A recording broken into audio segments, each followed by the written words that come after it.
कार्यक्रम के पुण्यार्जक है। निवेदक श्री एस जैन सभा, विवेक विहार, दिल्ली।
सर्वप्रथम गुरु चरणों में कुछ पंक्तियां सभी मिलकर के साथ देने का प्रयास करेंगे।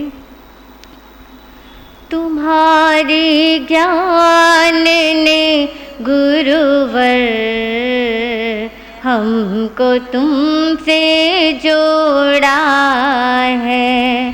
तुम्हारे ज्ञान ने गुरुवर हमको तुमसे जोड़ा है।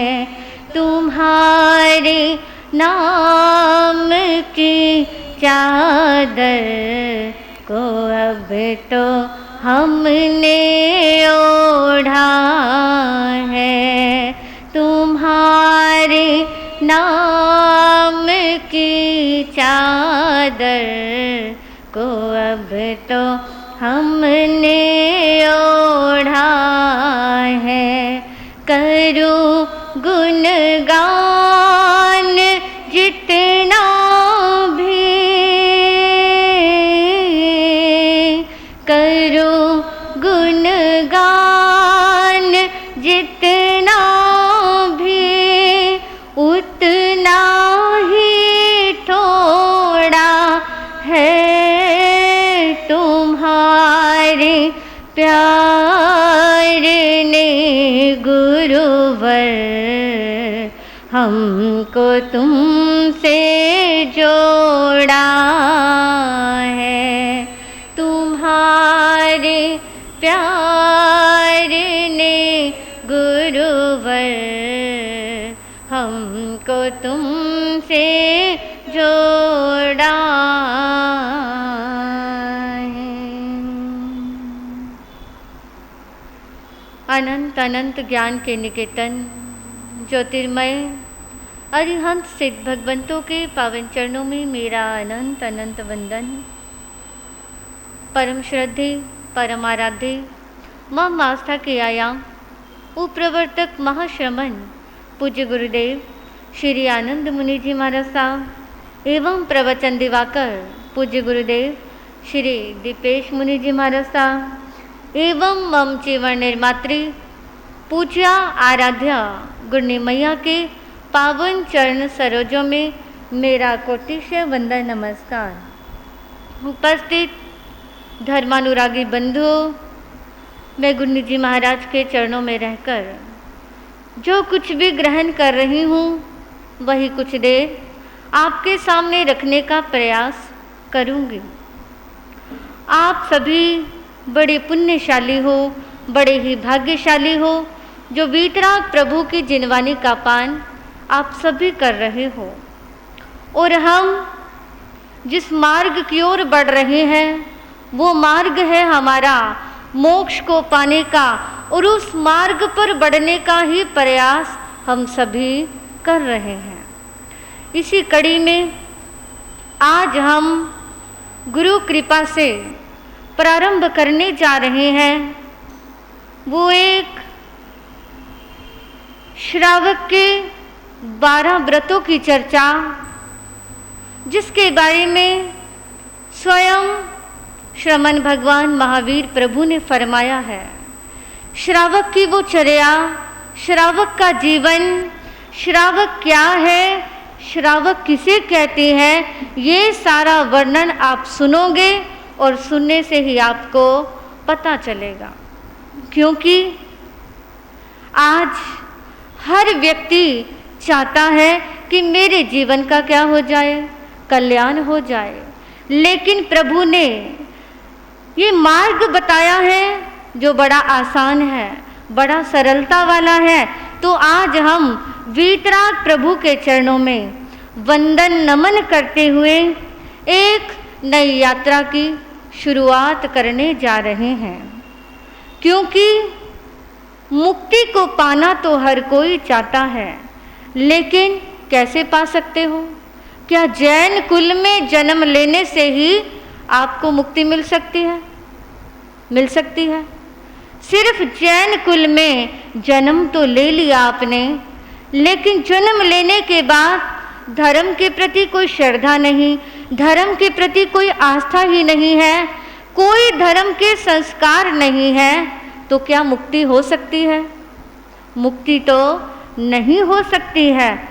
तो लेकिन जैन कुल में जन्म लेने मात्र से ही सच्चा जैन नहीं बन सकता है। अगर सच्चा जैन कहलाना है तो उसके लिए प्रभु ने फरमाया है। हमारे जिन शासन में 4 तीर्थों का वर्णन है, और वो 4 तीर्थ कौन कौन से हैं? विवेक विहार वालों, कई बार सुना है आपने ये तो। हाँ जी, साधु, साध्वी, श्रावक और श्राविका, ये 4 तीर्थ हैं। इन चारों को मिलाकर के ही किसकी रचना होती है? तीर्थ की रचना होती है। एक गृहस्थ जीवन में अगर चाहे कि मैं संत तो नहीं बन सकता, श्रमण जीवन को अंगीकार नहीं कर सकता, तो मेरी मुक्ति कैसे होगी?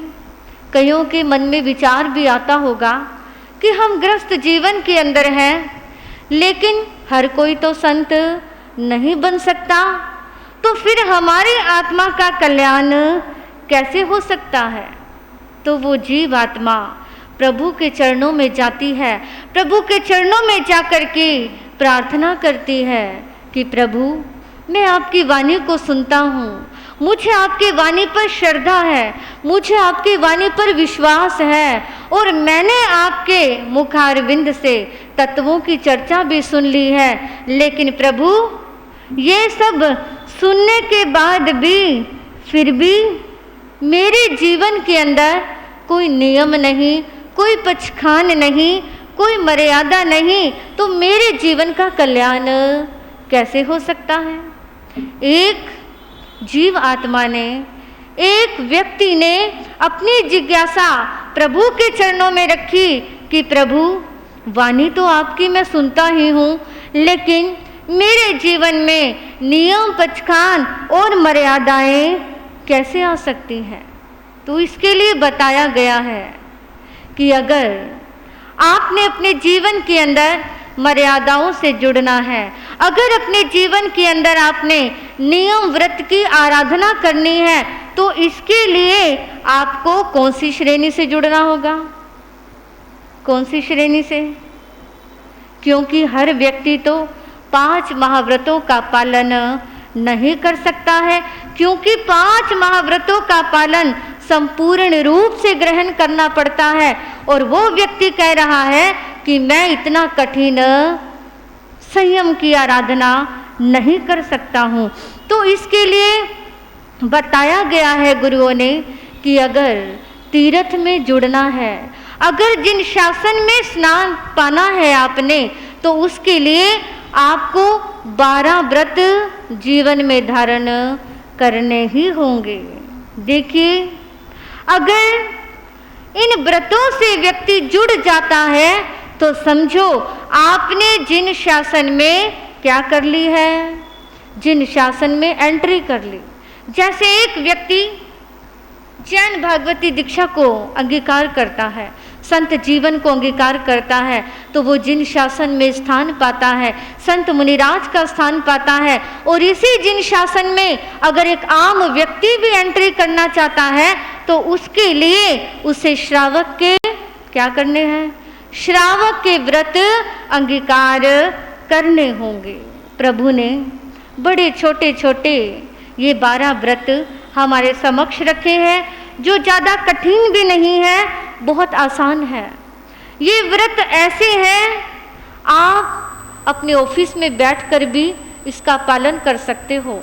आप अपनी दुकान को चलाते हुए भी इन व्रतों की क्या कर सकते हो? आराधना बड़ी आसानी से कर सकते हो। और हमारी बहनें अपने घर परिवार को चलाते हुए, रसोई का काम करते हुए, चाहे घर का कोई भी आप कार्य कर रहे हो, लेकिन जब इन व्रतों को जीवन में धारण कर लिया, आपको कोई परेशानी नहीं आने वाली। बस थोड़ी सी मर्यादाएं होंगी जिससे हमारा जीवन पाप कर्मों से सीमित हो जाता है, बच जाता है। और उसी से बचने के लिए प्रभु ने ये मार्ग क्या रखा है? प्रभु ने ये मार्ग हमारे सामने रखा है।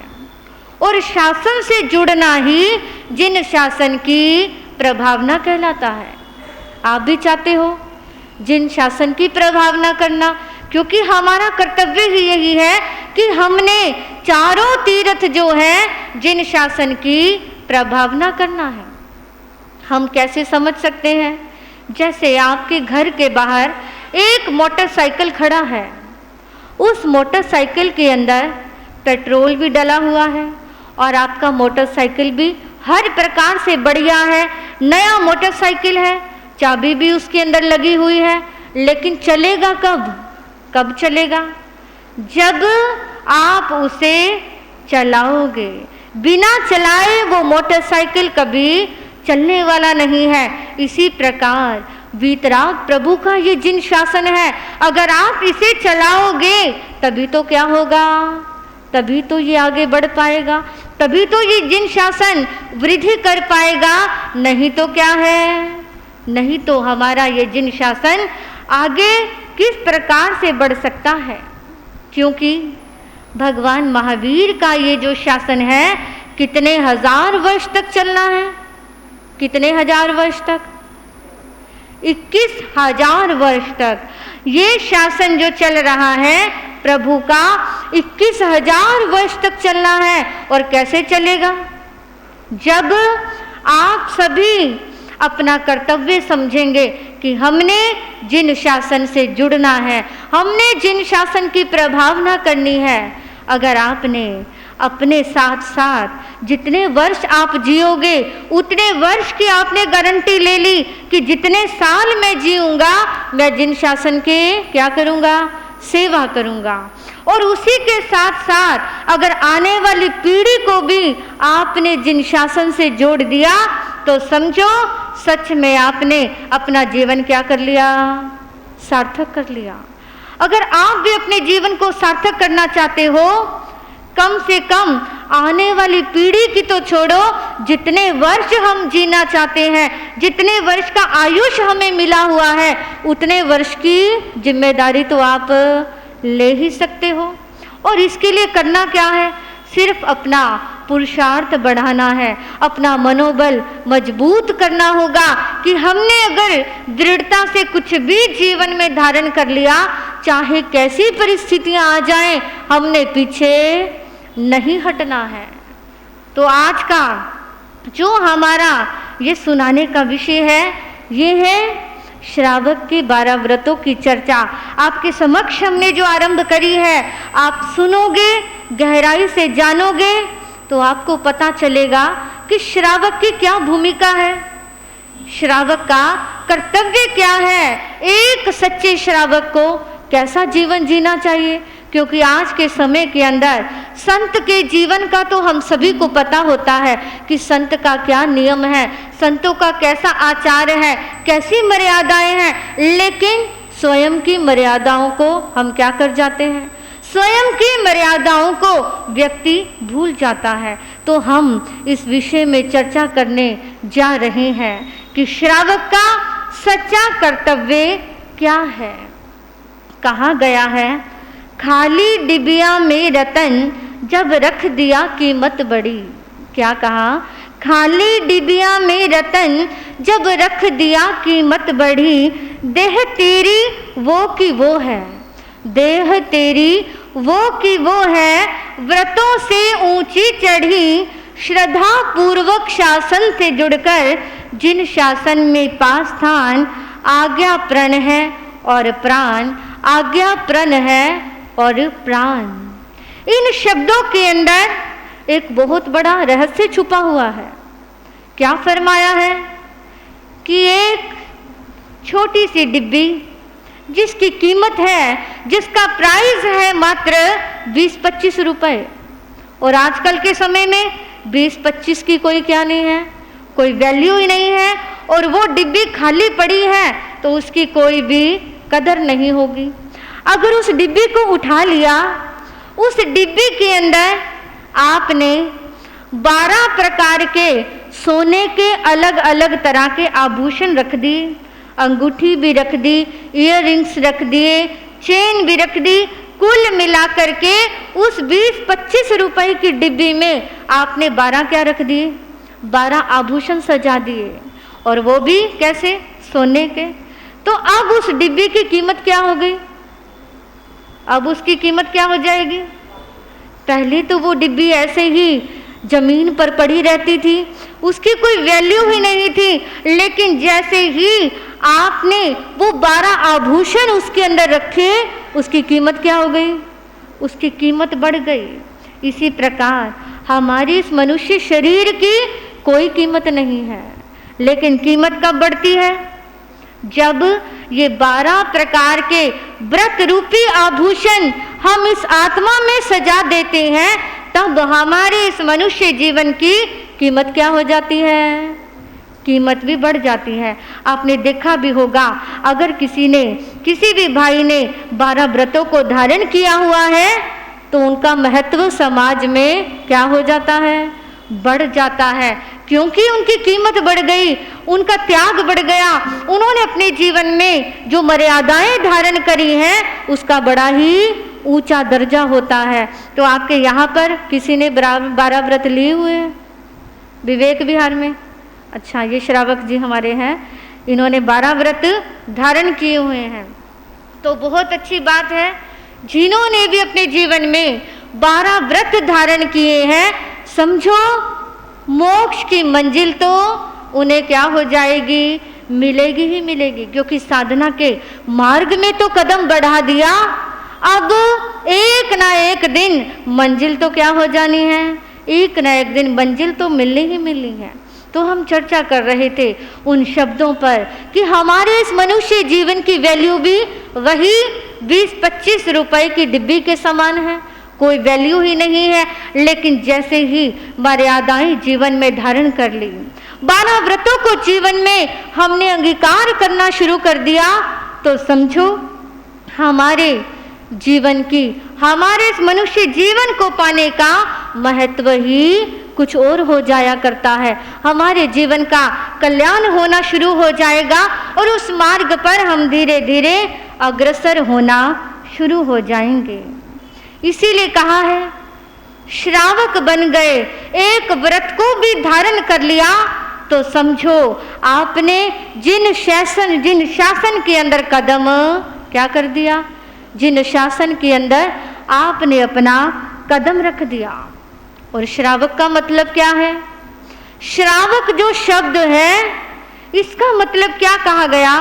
श्रावक, श्रावक कहते हैं, ये संस्कृत की श्रु धातु से लिया गया है, और श्रु का मतलब है श्रवण करना, अर्थात श्रद्धा के साथ, भक्ति के साथ वीतराग प्रभु की जिनवाणी को जो श्रवण करता है वो क्या कहलाता है? वो श्रावक कहलाता है। तो किसी ने कहा भी है, आगम की वाणी हृदय में धरे, आगम की वाणी हृदय में धरे, श्रावक है वह जो श्रवण करे। श्रावक है वह जो श्रवण करे। शास्त्रों के वचनों पे श्रद्धा रखे। शास्त्रों के वचनों पे श्रद्धा रखे।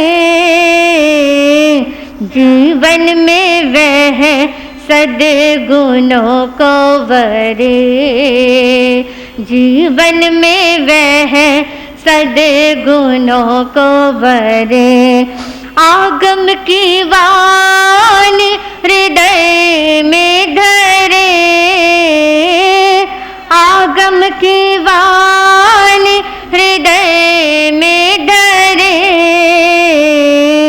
श्रावक है वह जो श्रवण करे।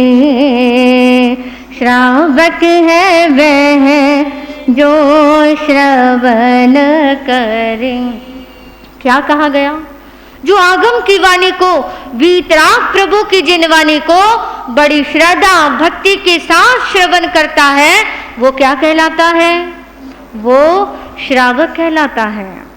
यदि सामान्य दृष्टि से देखा जाए तो 5 इंद्रिय जिसके पास होंगी, सुनने की शक्ति तो सभी के पास है। आप सभी के पास भी 5 इंद्रियां हैं, संपूर्ण 5 इंद्रियां मिली है। श्रोत इंद्रिय भी है, तो इसका मतलब श्रवण करने की क्षमता तो सभी के अंदर हो गई। तो क्या सभी श्रावक हुए? क्या कहा गया कि जो सुनने की क्षमता है, क्या सभी श्रावक कहलाते हैं?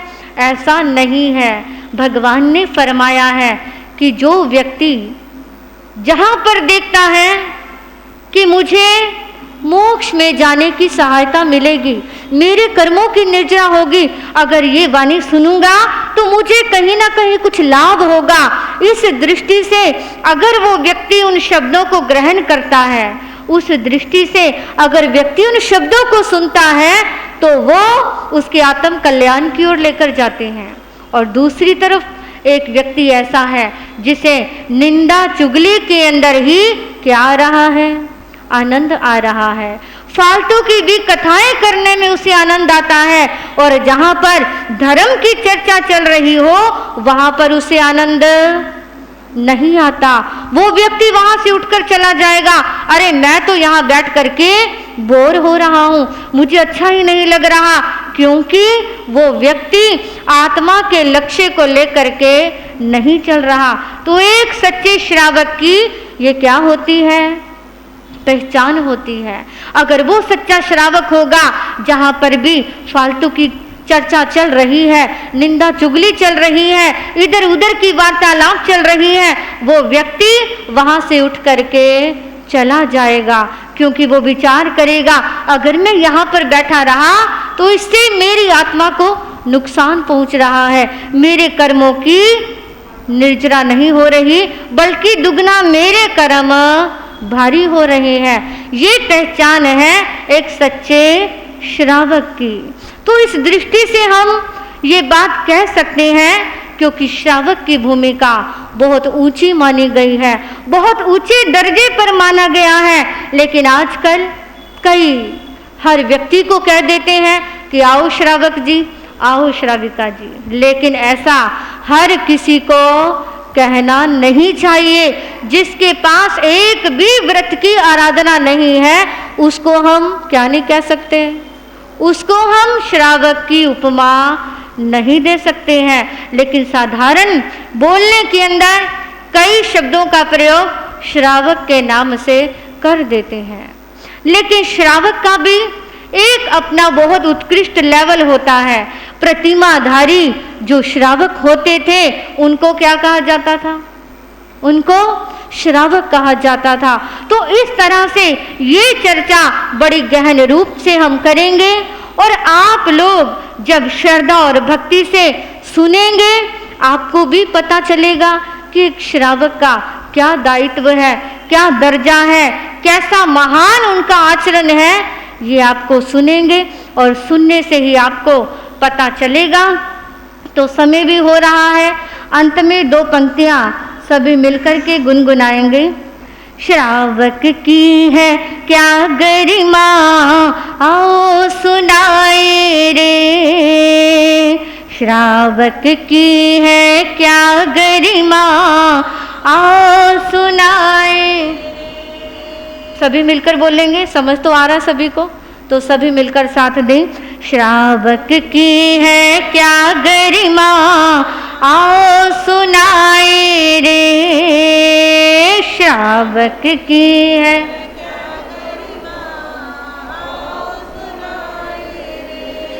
तीरथ की है क्या महिमा, आओ बताए रे। तीरथ की है क्या महिमा, आओ बताए रे। श्रावक के व्रत 12 हो श्रावक के व्रत 12 भव पार ले जाए रे। श्रावक की है क्या गरिमा, आओ सुनाए रे। श्रावक की है क्या गरिमा, आओ सुनाए रे। तीरथ की है क्या महिमा, आओ बताए रे। तीरथ की है क्या महिमा, आओ बताए रे। तो इन्हीं भावों के साथ जय गुन्नी कैलाश, जय गुन्नी कैलाश।